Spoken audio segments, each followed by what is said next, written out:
안녕하세요. 10월 12일부터 18일까지 6박 7일 일정으로 이스라엘을 일주하는 열린다 성경 스터디 투어를 진행합니다. 열린다 성경 스터디 투어는 단순한 성지순례가 아닙니다. 매일 아침 1시간 반씩 성경과 그리고 인문학을 주제로 공부한 후 현장을 답사하는 기독교 인문학 여행입니다. 로뎀나무 아래에서, 갈멜산 언덕에서, 그리고 갈릴리 호수에서 성령의 임재를 경험하고 싶은 분들을 이번 스터디 투어에 초대합니다. 자세한 일정과 참가자들의 리얼 후기 등은 영상 하단에 링크를 참고하시기 바랍니다. 안녕하세요. 세계사인 교회사, 세계사와 함께 푸는 스토리텔링 교회사 시간입니다. 자, 저희가 중세 역사, 중세 교회사 살펴보고 있습니다. 서로마 제국이 멸망한 476년부터 동로마 제국의 수도 콘스탄티노플이 함락되는 1453년까지 중세 천년의 역사를 총 4개의 이정표, 즉 2명의 황제 유스티니아누스, 그리고 샤를마뇨, 그리고 2명의 교황 그리고리오스 7세, 그리고 이노센트 3세를 중심으로 살펴보려고 합니다. 자, 게르만족이 대이동을 하면서 중세가 강제로 개막되는 상황들을 이제 살펴보고 있습니다. 자, 중세의 개막을 알린 게르만족의 대이동을 따라가다가 저희들이 이 훈족의 대이동에 대해서 살펴봤죠. 자, 그러다가 이들이 바로 이 한무제의 흉노족 토벌과 연결이 된다 하면서 저희들이 서양사 얘기를 하다 갑자기 툭 튀어나온 한무제로 인해서 한나라가 멸망하기까지 중국의 역사 스토리를 총 5개 영상을 통해서 살펴봤습니다. 그리고 나서 훈족, 흉노족과 같은 유목민들의 세계, 유라시아 초원을 무대로 펼쳐지는 실크로드 문명, 실크로드 세계사에 대해서 살펴봤죠. 자, 그러다가 다시 이제 저희들이 스포트라이트를 서쪽으로 돌려서 비잔틴 제국에 대해서 알아보고 있습니다. 자, 살아남은 로마, 비잔틴 제국. 자, 지난 시간에는 이 비잔틴 제국의 전성기를 이끈 황제 유스티니아누스, 그리고 그의 부인, 황후인 테오도라에 대해서 살펴봤죠.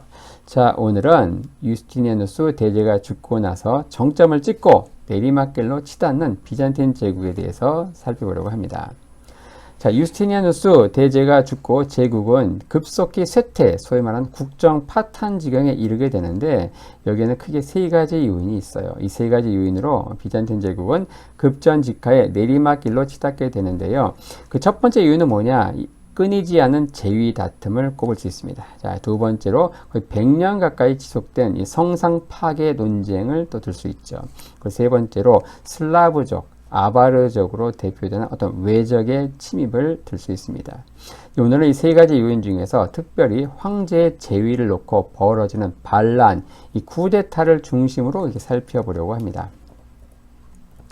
자, 유스티누스 2세, 그는 유스티니아누스 대제의 조카입니다. 그는 삼촌이 만들어 놓은 넓은 영토에 만족하지 못하고 대외 원정을 감행해요. 특별히 선왕, 그 대제가 유지한 동쪽의 강대국 사산조 페르시아와의 평화를 깨고 무리한 동방 원정을 감행합니다. 그는 전쟁으로 이 재위 기간을 다 허비하게 되는데, 자, 그가 잘한 일은 딱 하나 있었습니다. 좋은 후계자를 선택한 건데 아주 존경받는 친위 대장을 차기 황제로 임명한 거죠. 바로 티베리우스입니다. 티베리우스 2세, 그는 질병으로 인해서 4년 만에 죽게 되는데 그는 자선의 사람으로 유명합니다. 황실의 재산으로 극빈자 구제에 힘썼는데요. 자, 그의 죽음은 이 제국에 엄청난 불운을 가져오는데, 그가 죽고 나서 1년의 쿠데타로 극도의 혼란의 상태로 빠지게 되거든요. 자, 그는 사위 마우리키우스를 후계자로 지명을 하게 됩니다. 이 마우리키우스는 함량 미달의 인물이에요. 지극히 인색한 사람인데 그는 심지어 병사들의 급료까지 떼먹었다고 하네요. 그러니까 군대는 황제에게 항의단을 보냈어요. 그 항의단의 대표로 온 사람이 누구냐? 장교 포카스인데 이 마우리키우스 황제는 그 포카스의 뺨따구를 때려버립니다. 그러니까 뺨 맞고 가만히 안 있겠죠? 당연히 쿠데타입니다. 이 포카스는 쿠데타를 일으켜서 황제 마우리키우스와 그의 5명의 아들을 전부 처형을 하게 됩니다. 그의 통치의 출발은 나름 괜찮았나 봐요. 나름 선정을 하게 되는데 이후 그는 자신의 권력을 유지하기 위해서 수많은 사람을 숙청하게 됩니다. 이러니까 사방의 적들이 우글대고 결국 그의 인기, 지지율은 완전히 바닥, 곤두박질 치게 되죠. 이런 가운데 등장한 사람이 누구냐? 바로 헤라클리우스입니다. 자, 그는 카르타고에서 나타난 구세주, 또 난세의 영웅이라고 할 수 있죠. 그런 카르타고 총독이었는데 이 카르타고는 어떻습니까? 바로 유스티니아누스 대제가 정복한 지역이죠. 바로 이 지역 카르타고, 거기에서 이제 수도 콘스탄티노플로 이제 쿠데타를 하러 온 거예요. 자, 헤라클리오스는 반란군을 이끌고 나타납니다. 당시 끝없는 혼란을 겪고 있던 이 콘스탄티노플 시민들은요, 이 젊은 장군을 열렬히 환영합니다. 그러면서 그는 무혈 입성을 하게 되고 결국 이틀 만에 성 소피아 성당에서 황제 대관식을 치르게 되죠. 하지만 그의 즉위와 함께 어때요? 절망적인 상황이 찾아옵니다. 자, 613년 동쪽의 강대국 페르시아, 사산조 페르시아의 호스로 2세가 침공해 오는데 거기에서 비잔틴 군대가 대패하게 되죠. 이후 시리아, 이스라엘, 이집트 지역이 도미노로 다 빼앗기게 됩니다. 이 시리아는 어때요? 비단길의 서쪽 끝으로 동서무역의 거점인 곳이고요. 이집트는 가장 풍요로운 곡창지대였어요.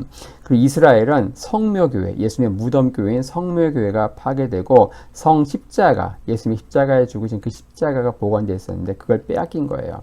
이후 페르시아는 수도, 비잔틴 제국의 수도인 콘스탄티노플 공략에 나서게 됩니다. 한번 지도와 함께 볼 텐데요. 자, 비잔틴 제국 어떻습니까? 지금 옅은 보라색으로 있는 여기가 비잔틴 제국이거든요.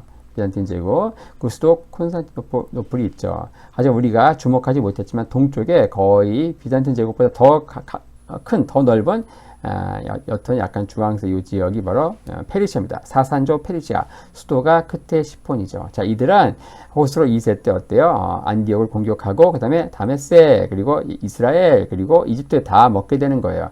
그러고 나서 이제 수도 콘스탄티노플을 점령하기 위해서 정조준에서 침공에 들어오게 된다.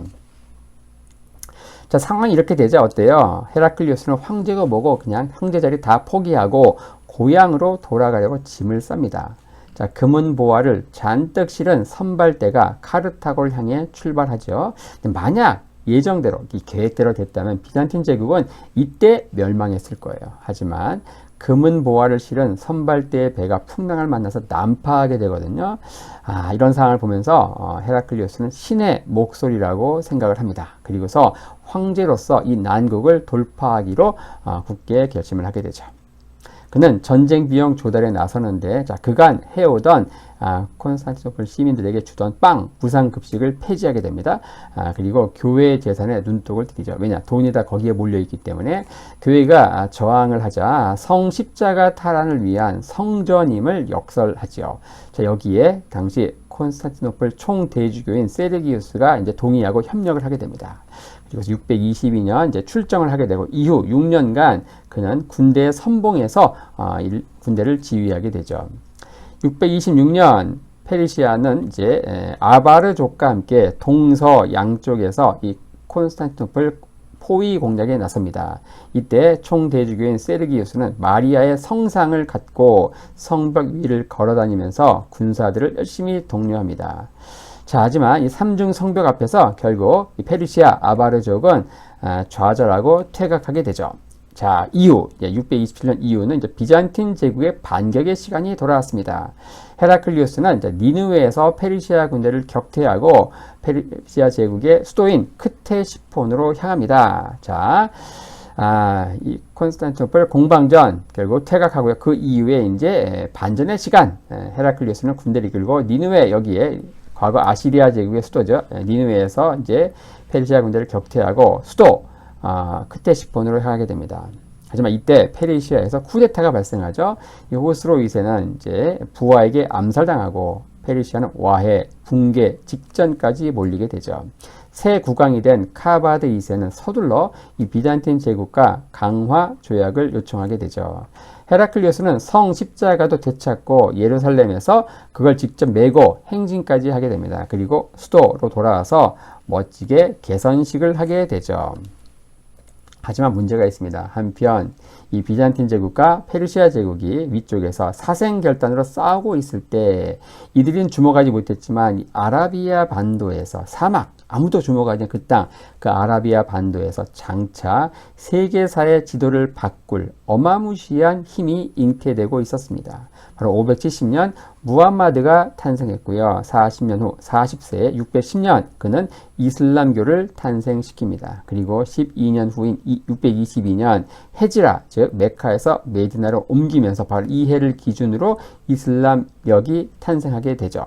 그리고 12년 후인 634년 그는 무함마드는 죽게 되죠. 그리고 나서 무함마드의 뒤를 이은 후계자들, 소위 말하는 칼리프들에 의해서 결국 전쟁이 벌어집니다. 제일 먼저 602년 후인 636년 야르무강 전투에서 이슬람 군대가 승리하죠. 자, 단합되지 못한 제국 군대를 이끌던 황제 헤라클리우스는 놀랍게 단결된 새로운 강적 이슬람 군대를 만납니다. 자, 이 전투의 패배로 이스라엘, 시리아, 이집트는 도미노처럼 무너지게 되죠. 근데 이 지역들은 어때요? 불과 얼마 전 이 페르시아에서 간신히 탈환한 지역인데 다시 이슬람 수중으로 떨어진 거예요. 이후 비잔틴 제국은 소아시아로 구겨지게 되죠. 더 이상 제국이라 말하기에도 쑥스러운 지경이 됩니다. 헤라클리우스는 충격과 함께 이 아들들의 재위 다툼을 보면서 죽게 됩니다. 그가 죽고 나서 제국은 지속적으로 쇠락하게 되는데 한번 지도와 함께 보겠습니다. 자, 메카 여기에서 이제 무함마드가 태어나고 그가 40세에 이슬람교를 탄생시키고 메디나로 옮기게 됩니다. 그리고 나서 이제 그가 죽을 때는 이제 이슬람 제국이 영토가 이랬습니다. 아라비아 반도의 절반. 그리고 나서 그가 죽고 나서 이제 4명의 칼리프, 후계자들이 등장하면서 전쟁, 칼 아니면 코란을 받아라. 코란 아니면 칼을 받아라. 그러면서 이제 전쟁을 하게 되죠. 자, 야르무강 전투에서 이기고 나서 이스라엘, 시리아, 이집트 다 먹게 되고요. 나중에는 어때요? 힘을 모아서 콘스탄티노플을 공략하게 되죠. 자, 이런 상황까지 이제 발생을 하게 됩니다. 자, 헤라클리우스가 죽고 나서 40년간의 혼란기가 이제 있게 되고요. 그 이후에 등장한 사람이 누군가? 바로 유스티니아누스 2세입니다. 자, 유스티니아누스 1세는 위대한 통치자였죠. 대제로 칭송받는. 하지만 그 2세는 욕심만 가득한 독재자였다. 그는 이제 부하 장군 레온티우스에 의해서 이제 쿠데타가 일어나서 결국 쫓겨나죠. 이 레온티우스는 이제 유스티니아누스의 코를 잘라버려요. 왜냐, 다시 황제가 되지 못하게 하려는 조치였어요. 코를 잘라버리면 코가 엄상태에서 황제가 될 수 없겠죠. 그리고 나서 그를 수도원에 유폐시킵니다. 하지만 그는 와신상담, 절치부심한 가운데 이 황금으로 코를 다시 만들어요. 그리고서 불가리아 군대의 힘을 빌려가지고 콘스탄티노플 공략에 나섭니다. 그래서 그의 재위 기간이 끊어져 있잖아요. 요 10년의 공백, 요때가 이제 수도원에 유폐되어 있는 거예요. 705년에 바로 불가리아 군대를 빌려서 콘스탄티노플 공략에 나선다. 그리고 제위를 탈환하죠. 당연히 이후에는 처참한 복수국이 펼쳐졌겠죠. 레온티우스를 처형하죠. 하지만 그는 얼마 후 6년 후 필리피쿠스의 쿠데타로 결국 또 살해됩니다. 자, 필리피쿠스는 2년 만에 이제 또 쿠데타를 당해요. 그는 두 눈이 뽑혀서 장님이 되어서 수도원에 유폐되죠. 자, 아나스타시우스 2세, 이 사람은 이제 자신도 또 2년 만에 테오도시우스 3세에 의해서 이제 쿠데타에서 쫓겨납니다. 이 테오도시우스 이제 2세. 여기는 이제 레오 3세에 의해서 이제 또 쿠데타가 일어나고요. 제위에서 그는 스스로 물러나요. 아들과 함께 스스로 물러나서 수도사가 되죠. 왜냐? 스스로 물러나지 않으면 또 코베임을 당하고 눈이 뽑히거든요. 그러니까 눈, 코 잃기 전에 아들과 함께 스스로 제위에서 물러나서 수도사가 된다. 그리고 나서 등장하는 게 누군가? 바로 레오 3세입니다. 이 사람은 주목할 만한 인물이에요. 이 사자와 같은 용맹함을 이제 가지고, 이 사자가 이제 레오거든요. 레오는 이제 사자라는 뜻입니다. 그리고 그는 제국이 처한 최대 난국을 헤쳐나가기에 꽤 적합한 인물이었다. 그는 오랜만에 제위를 아들에게 물려주게 되죠. 하지만 그의 통치기에는 다른 종류의 대적이 제국을 덮칩니다. 바로 가뭄과 전염병이었죠. 그리고 나서 아랍 세계는 어떻습니까? 바로 페르시아 제국을 무너뜨리고 사산조 페르시아가 결국 651년에 이 아랍에 의해서 무너지고요. 자, 그들은 서고트족이 차지하고 있던 스페인마저 접수하죠. 711년.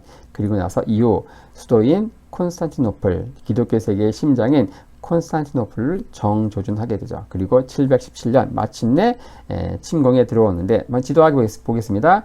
아랍의 팽차, 무함마드가 죽었을 때, 그리고 나서 그의 후계자인 4명의 칼리프 시대의 영토는 바로 어떻습니까? 이 초록 약간 연두색. 그리고 나서 어때요? 우마이야 왕조, 옴미야드 왕조 때 북아프리카를 다 먹고요. 또 그들이 또 스페인까지 가서 스페인까지 먹게 됩니다. 그리고서 동쪽으로 아프가니스탄까지 다 먹게 됩니다. 그리고서 힘을 모아서 기독교 세계 신장부인 콘스탄티노플 여기를 지금 공략한 거예요. 717년 바로 레오 3세의 통치기입니다. 717년 아랍은 침공해 오는데 무려 1800여 척의 군함과 12만의 대군을 이끌고 쳐들어오죠. 이것은 비잔틴 세계를 압도하는 엄청난 군사력이었고요. 이 군사력으로 육지와 바다에서 무려 1년간 수도를 포위하게 되죠. 비잔틴은 이제 그리스의 불이라고 하는 바로 시리아에서 망명한 이 칼리니코스가 만든 건데 이 제조법은 국가 기밀이었고요. 지금도 정확히 모른다고 합니다. 하지만 대충 유추할 때 송진, 정제유, 유황 등을 적당히 섞은 액체로 추정이 되는데 해전에서 꽤 효과적이었다고 합니다. 이 그리스의 불은 테오도시우스 3중 성벽과 함께 비잔틴 제국 1000년을 지켜낸 일종의 비밀 병기를 할 수 있는데 지금의 무슨 네이팜탄과 같이 이 화염 분사 기구였다고 해요. 이 그리스의 불. 자, 어쨌든 레오 3세는요, 계속 포위가 진행되는 상황에서 낙담해서 성 소피아 성당에 들어가서 엎드려서 하늘의 도움을 간구하면서 기도를 하게 됩니다. 이때 놀라운 상황 반전이 일어나게 되는데 기도의 응답이었는지 어쨌든 그의 겨울은 유난히 매섭고 혹독한 추위가 덮쳤다고 해요. 지금과 같은 무슨 이상기후였나 봐요. 그리고 지금도 눈이 별로 안 오는 그 지역 콘스탄티노플에 매일매일 폭설이 내렸다고 해요. 아랍 군대는 이제 무더운 사막에서 올라와서 이 혹한에 대한 대비가 전혀 없었겠죠. 그런 가운데 이 처참한 상황이 임하게 되는데 심지어 생존을 위해서 말과 당나귀는 물론 사람의 희체, 인육까지 먹는 상황에 처했다고 해요. 때마침 비잔틴 군대와 우호 관계에 있던 불가리아 군대가 도착을 하게 되죠. 결국 아랍 군대는 퇴각하고요. 돌아가다가 폭풍으로 다수가 또 사망하게 됐다고 하네요. 자, 황제는 문자 그대로 하늘의 도우심으로 간신히 위기에서 벗어났다고 확신합니다. 그리고서 황제는 어떻게 생각하는가? 이런 위기가 왜 자꾸 이렇게 지속이 되는가? 전염병, 기근, 아랍의 침공 왜 이렇게 계속되는가? 그는 답을 없습니다. 이것은 바로 이 제국 내에 만연한 성화, 조각상과 같은 이 우상들 때문에 그렇다. 즉 이것은 10계명 가운데 제2계명인 색인 우상을 만들지 말라는 그 계명을 어긴 범죄 때문이라 생각을 해요. 그래서 이후 그는 성상 파괴 운동을 전개하는데 그 후임 황제들까지도 이제 그 정책을 이어서 거의 반세기 더 나아가서 100년 가까이 이게 지속이 되거든요. 비잔틴 제국은 이렇게 위기를 극복하면서 완전한 기독교 국가로 변모하게 되죠. 이혼을 철저하게 금지하게 되고요. 빵과 서커스가 이제 사라지게 됩니다. 이런 레오 3세가 추진하는 성상 파괴 운동에 많은 수도사들은 성상의 긍정적인 기능을 강조하면서 성상 파괴에 강력히 반발하게 됩니다. 그리고 그 중심에 다마스커스 출신의 요한이 있게 되죠. 당시 수도원은요, 이 성화를 제작하고 판매하는 걸로 막대한 수입을 올리고 있었거든요. 그래서 성상 파괴 침략으로 인해서 이 수도원은 어떤 막대한 경제적인 손실을 입고 있었던 상황입니다. 자, 당시 일반 대중들은 이제 미신적인 태도로 성상을 몰래 소지했고요. 이후 100년간 제국은 성상 옹호론자와 파괴론자 사이의 극단적인 대립으로 인해서 국력은 엄청나게 소진하게 되죠. 그 뒤를 이어서 등장한 콘스탄티누스 5세는 가장 평판이 나쁜 인물입니다.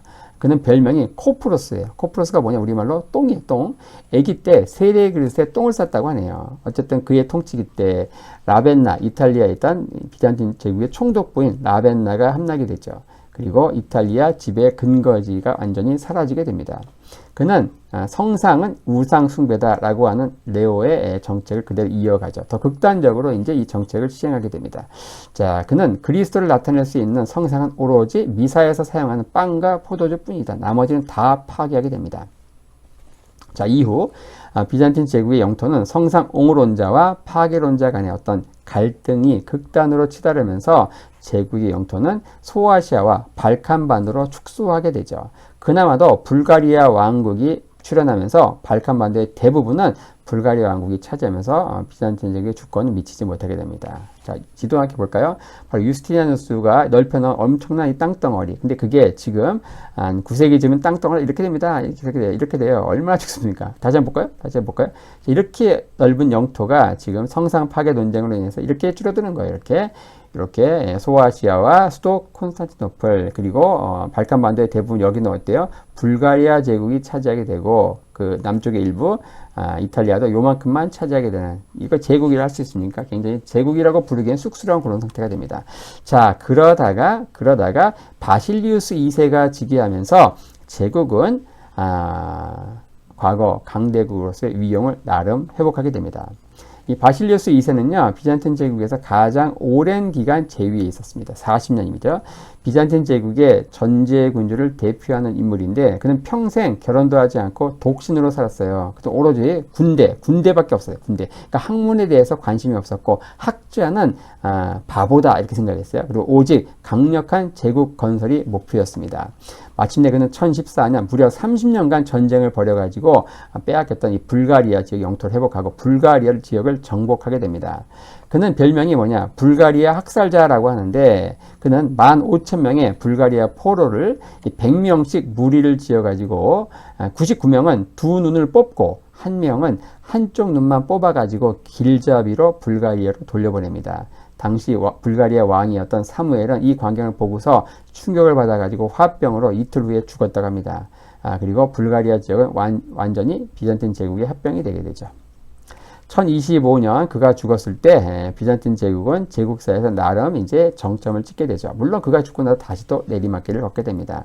자, 그가 통치하기 전 비잔틴 제국의 영토입니다. 얼마큼 회복합니까? 한번 비교해 보십시오. 이렇게 회복합니다. 이 지역, 불가리아가 있던 이 지역을 회복하게 됐던 것이죠.